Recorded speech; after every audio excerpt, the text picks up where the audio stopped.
નમસ્કાર, મુદ્દાની વાત જોવાની શરૂઆત આપ કરી ચૂક્યા છો। હું છું આપની સાથે વિકાસ મકવાણા અને હું છું આપની સાથે દીપિકા। મુદ્દાની વાતમાં આજે ફરી એકવાર વાત કરીશું મિડલ ઈસ્ટના આ યુદ્ધ વિશે, કારણ કે આ યુદ્ધ ફક્ત 3 દેશોની સામસામે છે, પણ એની અસર આ દુનિયાભરમાં જોવા મળી રહી છે અને ભારતમાં પણ તેની અસર જોવા મળી રહી છે। ભારતમાં જે તેલના ભાવ હોય, પેટ્રોલ ડીઝલના ભાવ હોય કે પછી એલપીજી ગેસ, તેને લઈ ચિંતાનો દોર શરૂ થઈ ચૂક્યો છે।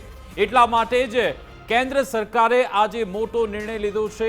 એસેન્શિયલ કોમોડિટી એક્ટ 1955 એ અત્યારે લાગુ થઈ ચૂક્યો છે અને તમામ જે પુરવઠો છે, જે જથ્થો છે, સંગ્રહખોરી છે, એના પર નજર રાખવામાં આવશે અને સરકાર એ બાબતે કડક થઈ રહી છે અને દેશમાં અસર એ જોવા મળી, જે કમર્શિયલ એલપીજી ગેસ મળતો હોય છે, એ હોટલો હોય કે પછી રેસ્ટોરન્ટ કે જ્યાં પણ કમર્શિયલ ઉપયોગ થતો હોય ત્યાં રોક લગાવી દેવામાં આવતા અનેક જગ્યાએ ધંધા રોજગાર ઠપ થઈ રહ્યા છે।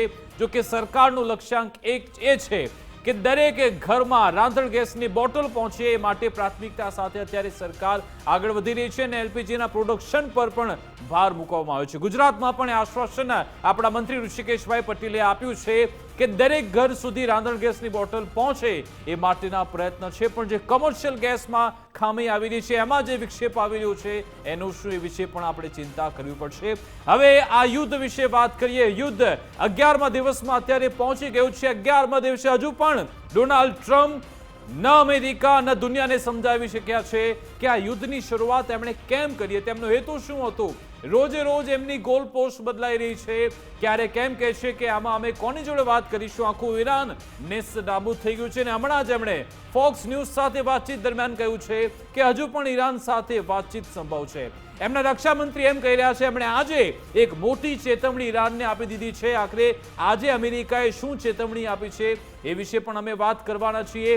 સાથે સાથે ઈરાને એક નવો જ મોરચો ખોલ્યો છે સ્ટ્રેટ ઓફ હોર્મુઝને લઈ। હોર્મુઝને લઈ ઈરાનનો દાવો એમ છે કે અમે હવે અહીંયા એક ટેરિફ લગાવવા જઈ રહ્યા છે। આખરે આ ટેરિફને લઈ ઈરાને શું નવી રણનીતિ અપનાવી છે એ વિશે વાત કરીશું। આ બધાની વચ્ચે ઇઝરાયલ એક લક્ષ્યાંક સાથે આગળ વધી રહ્યું છે કે જે પણ નવી લીડરશિપ આવે એને અમે ખાતું બોલાવીશું અને નવા લીડર મોસ્તુબા ખામેનીની પાછળ ઇઝરાયલ કેવી રીતે પડ્યું છે એ વિશે પણ વાત કરીશું। અને આ બધાથી એક ચિત્ર એ ઉપસી રહ્યું છે કે ડોનાલ્ડ ટ્રમ્પ આ યુદ્ધમાંથી બહાર નીકળવાનો પ્રયત્ન કરી રહ્યા છે। એમને રસ્તો નથી મળતો, જાણે કે પોતે ચોકઅપ થઈ ગયા છે, ગળાની ફાંસ બની ગયું છે આ ઈરાનનું યુદ્ધ, એવું લાગી રહ્યું છે। કેવી રીતે ડોનાલ્ડ ટ્રમ્પ આમાંથી બહાર નીકળવાનો પ્રયત્ન કરી રહ્યા છે, મિડલ ઈસ્ટના દેશો આખરે એમનું આ યુદ્ધ, આ સ્થિતિ પર શું રૂપ છે એના પર નજર છે ને આશ્ચર્યજનક રીતે તમે જુઓ, મોસ્તુબા ખામેની જ્યારથી એમને ત્યાંના સુપ્રીમ લીડર તરીકે સીધી રીતે સત્તાવાર જાહેરાત થઈ, હવે તેમને અલગ અલગ દેશો સમર્થન પણ આપવા લાગ્યા। મિડલ ઈસ્ટના દેશો પણ શુભકામના પાઠવી રહ્યા છે।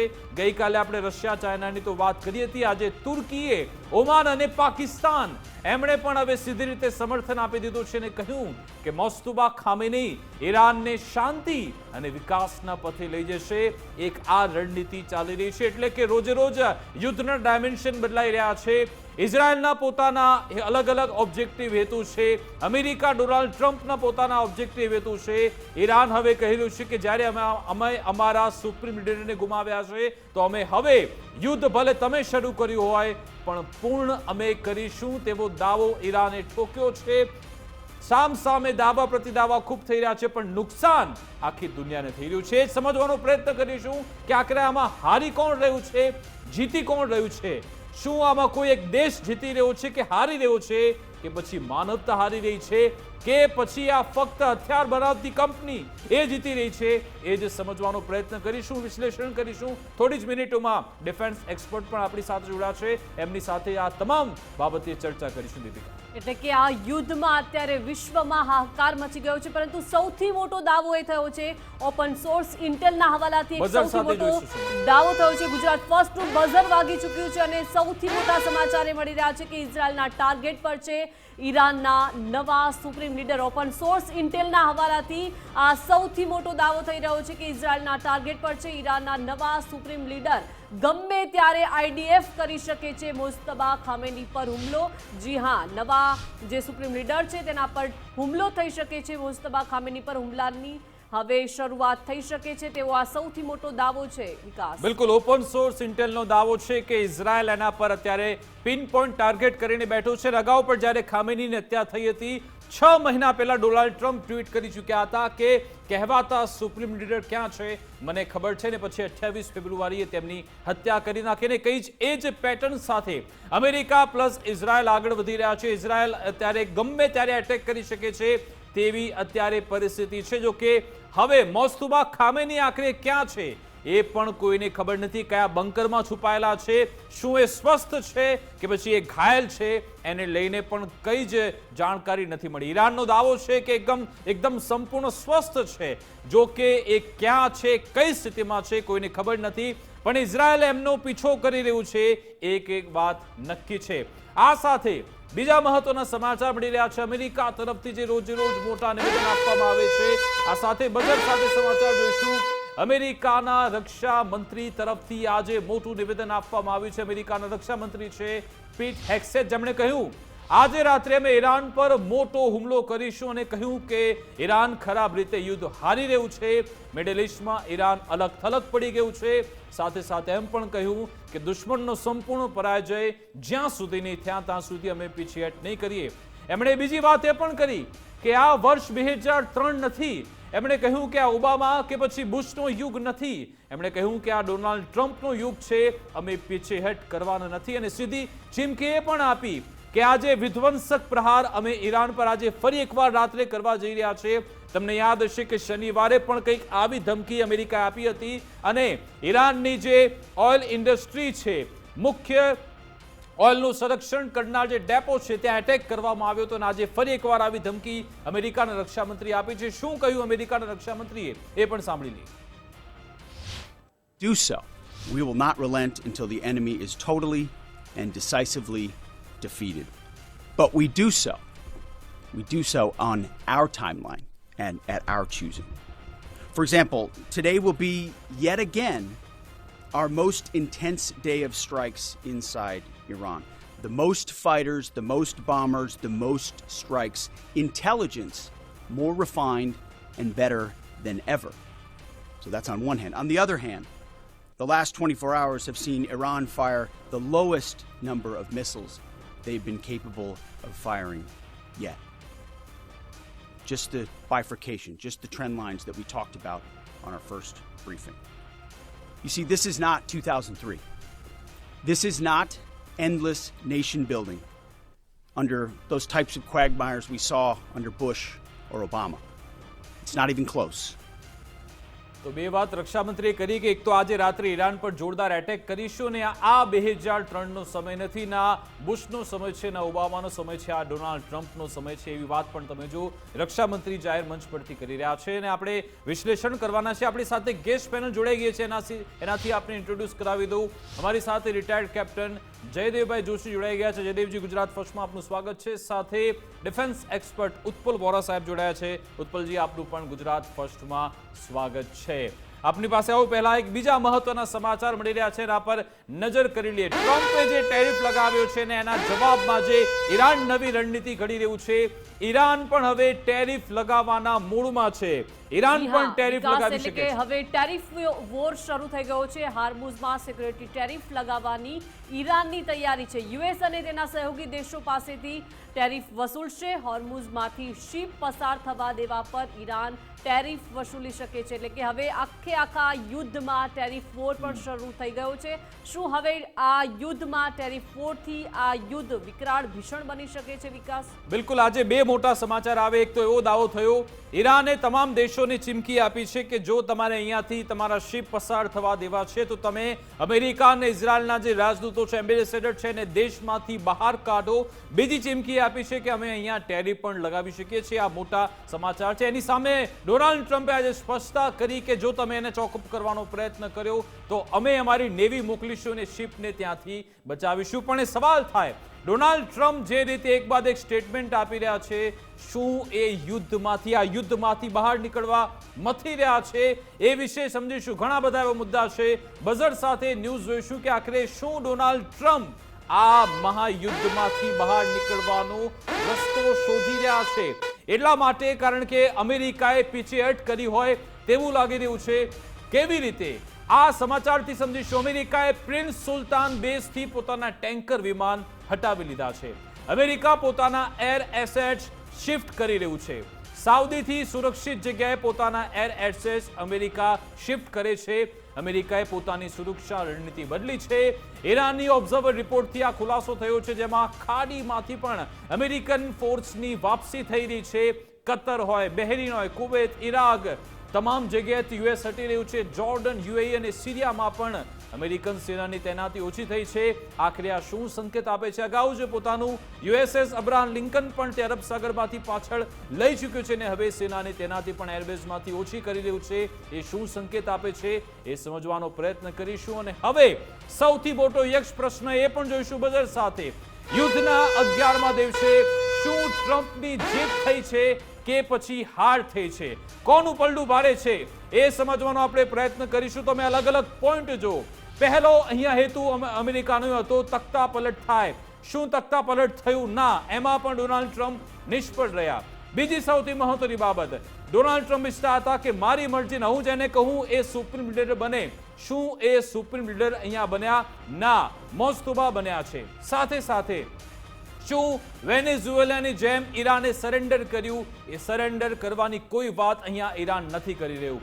હોર્મુઝ સ્ટ્રેટ, એના પર કોઈ ઇમ્પેક્ટ નહીં આવે. ડોનાલ્ડ ટ્રમ્પે વાત કરી હતી, પરંતુ આ જ હોર્મુઝ સ્ટ્રેટના કારણે તેલના ભાવ વધ્યા છે. $100 પાર પહોંચી ગયા.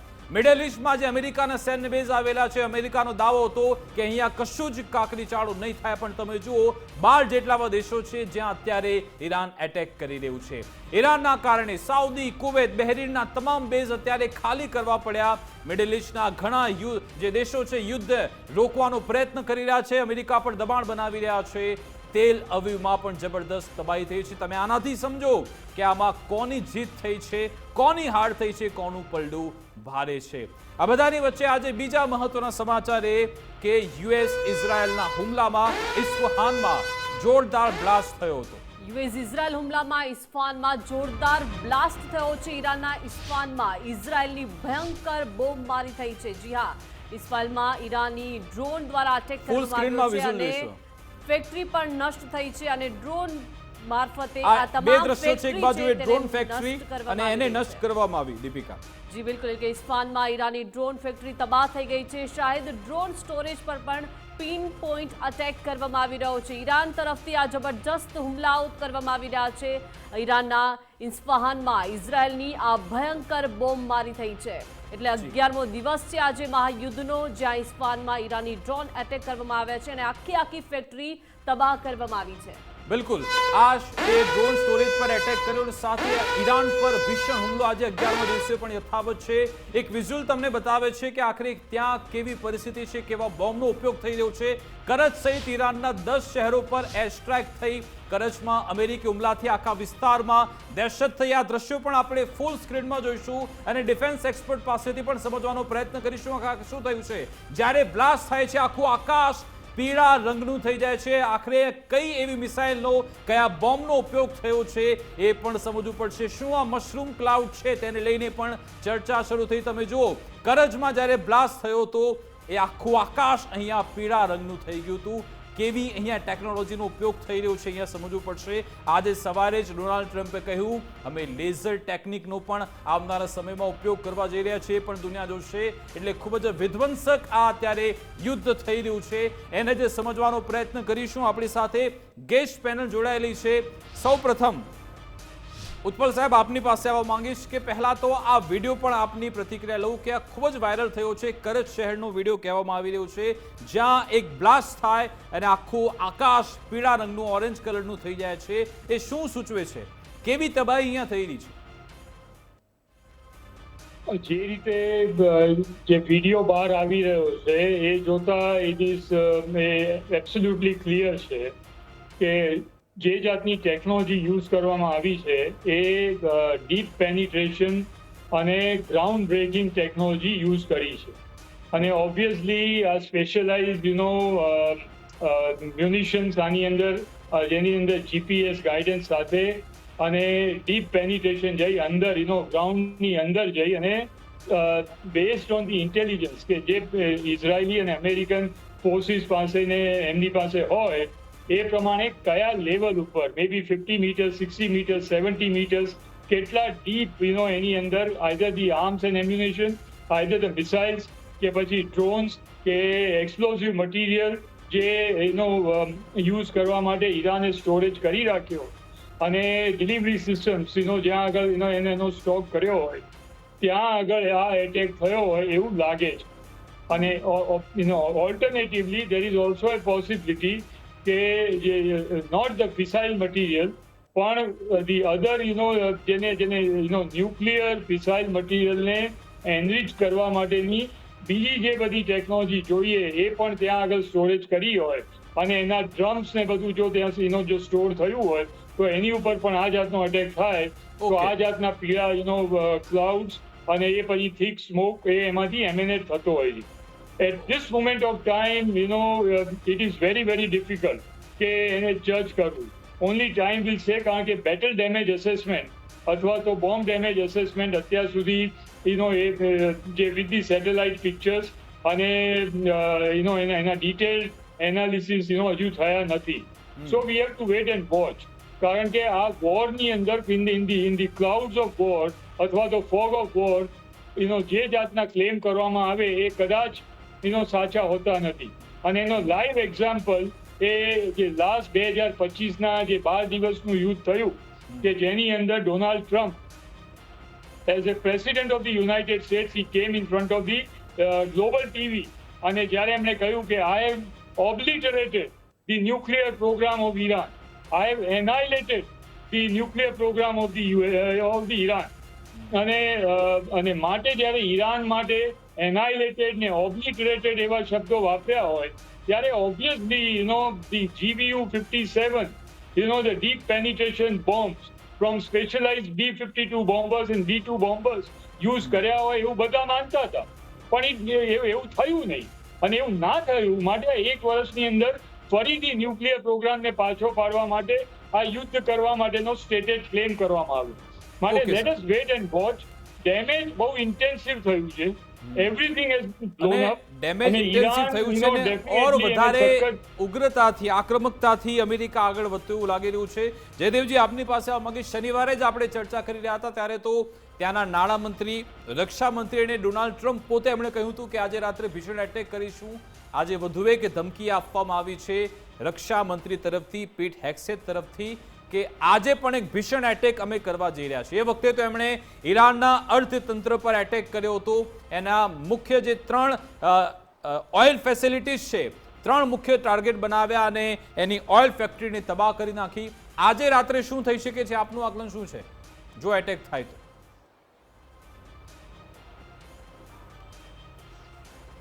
જી નમસ્કાર વિકાસજી, આપે ખૂબ સરસ પ્રશ્ન પૂછ્યો છે અને શનિવારની આપણી ચર્ચાનો ઉલ્લેખ તમે કર્યો. એ શનિવારની ચર્ચા પછી આપણી ચેનલમાં આજ પ્રાઇમ ટાઈમની 8 વાગ્યાની ચર્ચામાં જે વાત થઈ હતી એનો હું ઉલ્લેખ કરીને કહું ને ત્યારે પણ એવું હતું કે આ સૌથી ભીષણ અટેકવાળી રાત હશે કહેવામાં આવ્યું હતું. ત્યારે મેં 3 ટાર્ગેટ્સ મેં કહ્યા હતા કે આમાં એટેક કરશે. ભીષણતા તો સબ્જેક્ટિવ શબ્દ છે અને બહુ ફેરવી તોડે છે ટ્રમ્પ અને આખું તંત્ર. તો એ એટેક હોઈ શકે ક્યાં ક્યાં? તો મેં ઓઇલ ભંડારો અને એમના ડેપોઝ ઉપર એટેક થશે અમે વાત ઉચ્ચારી હતી, ઉલ્લેખી હતી અને સંભાવના વ્યક્ત કરી હતી. બીજું એ કે એમના આર્મામેન્ટ્સ, એમની મિસાઇલ કહેવાય છે ઘણી બધી જગ્યાએ એમણે મિસાઇલોને અંડરગ્રાઉન્ડ ટનલ જેવી જગ્યા, એવા બંકરો, ટનલ જેવા કિલોમીટરના કિલોમીટર લાંબા એવી ટનલ જેવા બંકરોમાં રાખ્યા છે, એના ઉપર હોઈ શકે. અથવા ઇવન નાગરિક થાણાઓમાં જ્યાં સંભવિત ઈરાનિયન રિજીમ સત્તાના લોકો હોય ત્યાં એટેક હોઈ શકે. આજે પણ વિકાસજી આપના પ્રશ્નનો જવાબ આપતા હું એ જ વાતને નું પુનરાવર્તન કરીશ કે આ ભીષણમાં ભીષણ એટેક ક્યાં થવાનો છે? એમના મિલિટરી ઇન્સ્ટોલેશન્સ ઉપર થવાનો છે અથવા બીજી કોઈ જગ્યાએ? જો મિલિટરી ઇન્સ્ટોલેશન્સ ઉપર થવાનો છે અને એની ભીષણતાની વાત કરતા હોય અને આવું જ 2 સ્વાયત્ત દેશોએ કરવું જોઈએ કે પેલા મિલિટરી ઇન્સ્ટોલેશન્સ ઉપર એટેક થાય, મિલિટરી ઉપર એટેક થાય, નાગરિક થાણાઓ, નાગરિક પુરવઠો પણ ક્રૂડ ઓઇલ ભલે ઈરાનની મિલકત છે, પણ એક નાગરિક પુરવઠા માટે માત્ર ઈરાનને નહીં વિશ્વને એની જરૂર છે. આગળ એની ચર્ચા કરી શકશું વિકાસજી કે આવું કરવાથી ગ્લોબલી ક્રૂડ ઓઇલને શું ચાલી રહ્યું છે. પણ આ પ્રકારનો ભીષણ એટેક થશે, પણ ભીષણ એટેક ક્યાં થશે એ અમેરિકાની સ્ટ્રાઇકિંગ કેપેબિલિટી, ઇઝરાયલની સ્ટ્રાઇકિંગ કેપેબિલિટી ઉપર આધાર રાખે છે, કેટલી માહિતી છે એના ઉપર આધાર રાખે છે. અને જો અમેરિકા ઇઝરાયલની વાત માનીએ કે અમે એમની મિલિટરીને, એમના એરફોર્સને લગભગ ખતમ કરી દીધું છે, તો એ પોતે જ નેગેટ કરી દે છે કે મિલિટરી કે એરફોર્સના થાણા ઉપર તો અટેક થવાના નથી, તો આ ભીષણ અટેક શું નાગરિકના રિહાયશી ઇલાકામાં થશે? એ બધું સબ્જેક્ટિવ છે. પણ આઈ વુડ ઓનલી સે કે આ વોર બરાબર દિશામાં જઈ નથી રહી. કેટલાય નાગરિકો ખતમ થઈ રહ્યા છે, બંને તરફ થઈ રહ્યા છે, કોઈ રીઝન વગર થઈ રહ્યા છે. આ બોમ્બના ધડાકાઓની વચ્ચે પરિવારજનોની એ ચીખ પણ સાંભળવી રહી છે. એકબીજા ચોક્કસ કહેતા હશે કે we need to be together and we will be together. પરિવારોનો આ જ પોકાર હશે. આ યુદ્ધથી માનવતા પણ મહત્વની છે, એ ના ભૂલવું જોઈએ. હું એના પર જ આવી રહ્યો હતો કે આમાં રિસ્પેક્ટેબલ અને ટ્રેન્ડ જીત કોની થઈ રહી છે? તમે માનવતાની વાત કરી ના કરે. જયદેવજી, શું આમાં માનવતા જીતી રહી છે? કોઈ એક દેશ જીતી રહ્યો છે કે ફક્ત ને ફક્ત જે હથિયારો બનાવનાર કંપનીઓ છે એ જ જીતી રહી છે?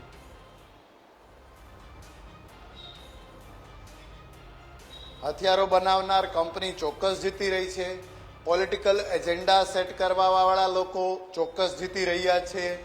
અને ક્રૂડ ઓઇલ અથવા કોઈ જમીન, કોઈ જગ્યાનું આધિપત્ય, એનાથી પોતાનો સ્વાર્થ સેવવા વાળા લોકો ચોક્કસ જીતી રહ્યા છે. હું જરાય રિપીટ કરીને કહું છું, એવું નથી કહેતો કે ખામેની સારા વ્યક્તિ હતા, દૂધે ધોયેલા હતા, એ રેજીમ સારી હતી. પણ જે બધી જગ્યાએ થાય, જે ઈરાકમાં થવું જોઈતું હતું ના થયું, એ ઇતિહાસમાંથી વિશ્વ કંઈક શીખે. ન્યુક્લિયર કેપેબિલિટી ઈરાન પાસે હતી કે નહીં, પ્રશ્નાર્થ ચિહ્ન છે. એને કમ્પ્લીટલી કોઈએ ચેક કર્યું નથી, એક વાત. બીજી વાત, શું ઈરાન કોઈ એમિનન્ટ એટેક કરવાનું હતું, પ્રશ્નાર્થ ચિહ્ન છે. પેન્ટેગોન, અમેરિકાનો પેન્ટેગોન જવાબ આપે છે કે નજીકના ફ્યુચરમાં આવું કંઈ થાય એવી અમને માહિતી નહોતી. તો પછી આ શું છે? અને જો છે તો આટલા ઊંચા સ્કેલમાં, આટલી વધુ ભીષણતા સાથે કેમ છે? અને એવા સામાન્ય નિયમો પણ જે લડાઈના નિયમો હોય એનું ધ્યાન રાખ્યા વગર કેમ છે? So this all are questions. અને જરાય આ યુદ્ધ જે જરૂરી હોય કદાચ તો ચોક્કસ કરો, પણ યુદ્ધની ભીષણતાને એક સૈનિકથી વધારે કોઈ સમજી ના શકે. એ સમજતા પણ હું એમ કહીશ કે આ યુદ્ધની અનિવાર્યતા ઉપર પણ પ્રશ્નાર્થ ચિહ્ન છે અને કોઈના હિતમાં નથી. અચ્છા ઉત્પલજી, આપનું શું માનવું છે? 11મા દિવસે ડોનાલ્ડ ટ્રમ્પની જીત થઈ છે કે હાર થઈ છે? એમણે જે એમના જે ગોલ હતા એમાં તો એ સક્સેસ નથી થયા. ના સરેન્ડર ઈરાને કર્યું છે, ના એમના મનપસંદ સુપ્રીમ લીડર આવ્યા, ના એ જે રિજીમ ચેન્જની તખ્તા પલટની વાત કરતા હતા, ક્યાંય પણ એ સફળ તો થયા નથી. સ્ટેટ ઓફ હોર્મુઝ એકદમ ફ્રી રહેશે એ પણ લોક થઈ રહ્યું છે. તો આમાં ક્યાંય અમેરિકાની ડોનાલ્ડ ટ્રમ્પની જીત તો દેખાતી જ નથી. એવું કહી રહ્યા છે અમે યુદ્ધ જીતી ચૂક્યા છીએ. See, Vikas, આપણે, we should not lose balance of, in the perspective that, આપણે જે પ્રોજેક્ટ કરી રહ્યા છીએ, આ એક વસ્તુ સમજવાની જરૂર છે કે અમેરિકાએ, અને આ વસ્તુ ખરેખર ઇન્ટરેસ્ટિંગલી બહુ એને સમજવાની જરૂર. 30 વર્ષની મહેનત પછી અમેરિકાએ ગલ્ફ અને મિડલ ઈસ્ટ અને જે ગલ્ફ રિજિયનની અંદર, જે આરબ કન્ટ્રીઝની અંદર મોસ્ટ એડવાન્સ યુએસ બેઝિસ બનાવ્યા હતા. એની પાછળ ગલ્ફ રિજિયનને ટોટલી પોતાના અંગૂઠા નીચે રાખવા માટેનો એનો હેતુ હતો, એનો ઓબ્જેક્ટિવ હતો. અને જ્યારે ઇઝરાયલે જ્યારે લાસ્ટ વોર ઇઝરાયલ લડ્યું, એ 1971ની યોમ કિપુર વોર લડ્યું. એ વખતે આ ગલ્ફ કન્ટ્રીઝ દોડ્યા અમેરિકા પાસે ગયા અને એમને કહ્યું કે વી નીડ યોર પ્રોટેક્શન. તો અમેરિકાએ કહ્યું અમે પ્રોટેક્શન આપીએ, પણ તમારે અમને પેટ્રો ડોલર્સ આપવા પડશે. અને એ પેટ્રો ડોલર્સની અગેન્સ્ટ અમેરિકા ધનવાન થતું ગયું અને અમેરિકાની અંદર અમેરિકા એને પ્રોટેક્શન આપ્યું. આજે એ સિચ્યુએશન આવી છે કે 30 જેટલા દેશ હવે અમેરિકાને કહી રહ્યા છે કે તમારે લીધે અમારી બરબાદી થઈ રહી છે, અને માટે please vacate our country, vacate your bases. અને જે ગલ્ફ કન્ટ્રીઝ છે એ લોકોને રિયલાઇઝ થયું છે કે રિજિયોનલ ઇન્સ્ટેબિલિટી અહીંયા વધી રહી છે અને ઈરાન જો આ વોર કન્ટિન્યુ કરશે તો અમારું પણ ડિસ્ટ્રક્શન થશે, સિવિલ ડિસ્ટ્રક્શન થશે અને સાથે સાથે અમેરિકન બેઝિસ તો ઓલરેડી ડિસ્ટ્રોય થઈ રહ્યા છે. હાર્ટ system, Patriot, phased array radars, fifth fleet નું બેરિંગ, હેડક્વાર્ટર્સ, આજે સમાચાર આવ્યા કે અમેરિકાની ડિફેન્સ સિસ્ટમ નબળી પડી રહી છે એટલે સાઉથ કોરિયાથી એ સિસ્ટમ મંગાવવાના છે, એવા પણ આજે સમાચાર છે. મારે જાણવું છે કે શું ડોનાલ્ડ ટ્રમ્પ હવે પીછેહટ કરી રહ્યા છે અથવા તો નીકળવાનો પ્રયત્ન કરી રહ્યા છે? આજે જે સમાચાર આવ્યા કે પોતાના એર એસેટ્સ ત્યાંથી હટાવી લેવા, સાઉદી, બહેરીન, કુવૈત ત્યાંથી પોતાની સેના ત્યાંથી હટાવવા લાગવી, ત્યાંથી તમામ જે એમના ટેન્કર પ્લેન છે પણ હટાવવા લાગ્યા છે. આ એ સંકેત આપે છે. સાથે આજે ફોક્સ ન્યૂઝ સાથે વાતચીત કરતા એમણે એમ પણ કહી દીધું કે ઈરાન સાથે વાતચીત સંભવ છે. 11મા દિવસે એમણે વાત કરી. શું હવે પીછેહટ કરવા લાગ્યા છે? હવે થોડા નરમ પડ્યા છે ટ્રમ્પ, એવું લાગે છે આપને? ના, વિકાસ આ જાતનું જ્યારે રિજિયોનલ વોર હોય અને ધેટ વોર કે એ પણ બાજુ યુદ્ધ છે ટ્રાન્સ એટલાન્ટિક અને અમેરિકા જે લડી રહ્યું છે એ હજારો માઇલો દૂર લડી રહ્યું છે. માટે જો લોકલ રિજિયોનલ સપોર્ટ અને અલાઇઝનો સપોર્ટ ના હોય તો એ બહુ એ વોરને પ્રોગ્રેસ કરવું એ બહુ ડિફિકલ્ટ છે. સાથે સાથે ઈરાન જેવા કન્ટ્રીને ડોનાલ્ડ ટ્રમ્પે અને એના પેન્ટેગને ટોટલી એને મિસજજ કરેલો છે અને દે થોટ કે જો વેનેઝુએલામાં જે થયું એ જો અહીંયા અમે રિપીટ કરી શકીશું, જે ના થયું. માટે જ્યારે regional balance of power goes against you, Israel does not have any capacity on its own to take the war to Iran. ઈરાનની જે સામે ઇઝરાયલ વોર કરી રહ્યું છે, it is only piggybacking અને it is only at the cost of America. માટે અમેરિકાની અંદર પણ એના સેનેટર્સ, કોંગ્રેસ, સ્ટ્રેટેજિક થિંક ટેન્ક એ બધાએ પેન્ટેગન અને યુએસ એડમિનિસ્ટ્રેશન પર પ્રેશર મૂકી રહ્યા છે that why are you fighting somebody else's war? અને જ્યારે આટલું ડિસ્ટ્રક્શન થયું છે અમેરિકન બેઝિસ ને આખા all over the gulf region, આ વોર સસ્ટેન કરવી એ યુએસ માટે on A long term A possible નથી, ઇવન જો કરવી હોય તો. પણ એક વસ્તુ એટલા માટે જ એમાંથી બહાર નીકળવાનો પ્રયત્ન કરી રહ્યા છે.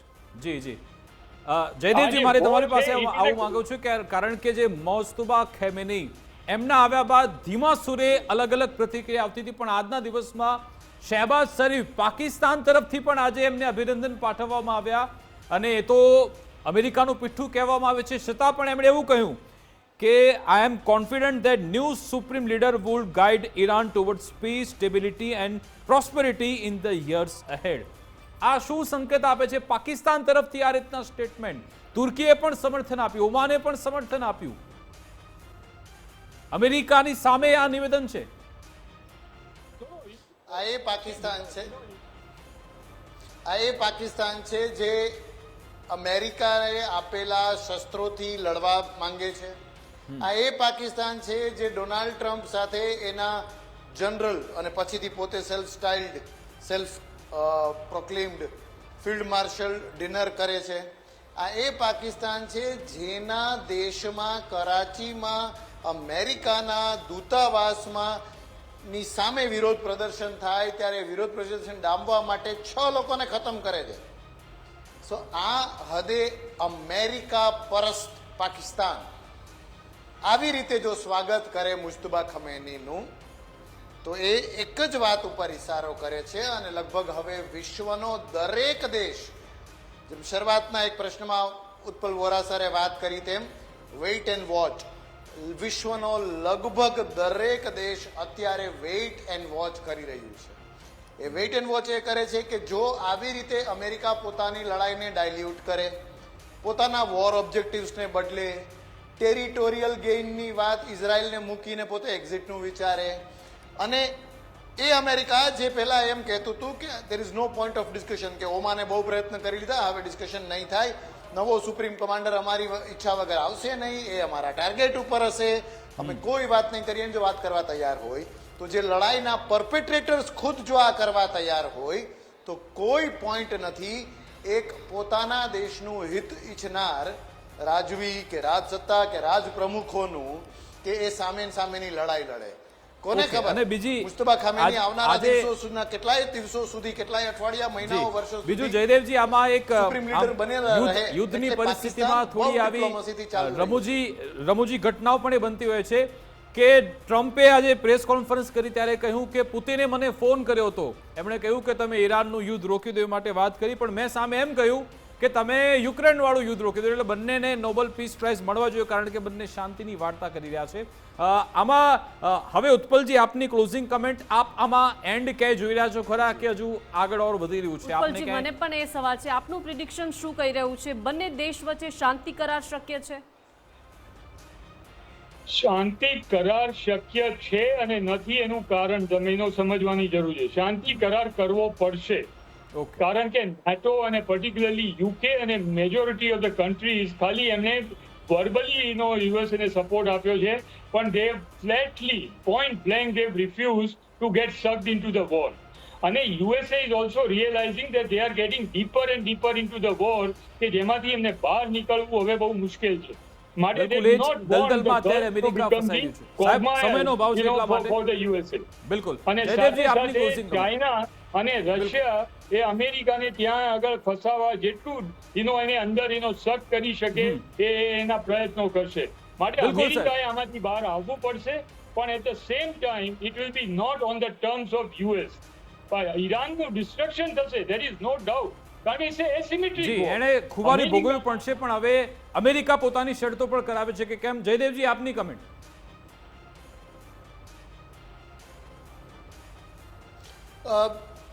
આપના પ્રશ્નમાં કદાચ આપની વાતનો જવાબ છે વિકાસજી, કે દરેક દેશ, ઈરાન હોય તો ઈરાન, ઇઝરાયલ, અમેરિકા, અને દરેક દેશ પોતે પોતાના વખાણના મોડમાં જતું રહેવાનું છે. રિસ્પેક્ટેબલ એક્ઝિટ, હું કદાચ એ એક્ઝિટ શબ્દનો અર્થ એ પણ કરું છું કે શાંતિ સમાધાન મંત્રણા, પણ રિસ્પેક્ટેબલ એક્ઝિટ દરેક પાર્ટી આમાંથી ઈચ્છે છે. ઓકે, બિલકુલ. સમયનો ભાવ છે એટલે ચર્ચા પર આપણે પૂર્ણ વિરામ મૂકીએ છીએ. આભાર જયદેવજી, આભાર ઉત્પલ વોરા સાહેબ, અમારી સાથે જોડાયા, વાતચીત કરી, સમય ફાળવ્યો તે બદલ આપનો ખૂબ ખૂબ આભાર. તો એક રિસ્પેક્ટેબલ એક્ઝિટ થાય એ અહીંયા જરૂરી છે. શું એવું થાય છે કે કેમ કે પછી આ યુદ્ધ ઓર વિકરાળ થાય છે, ઓર નવા ડાયમેન્શન, નવી રણનીતિ આમાં જોવા મળશે, એના પર અમારી નજર રહેશે. વિશેષ રજૂઆત અંતર્ગત બસ આટલું જ. આપ જોતા રહો ગુજરાત ફર્સ્ટ ન્યૂઝ. નમસ્કાર.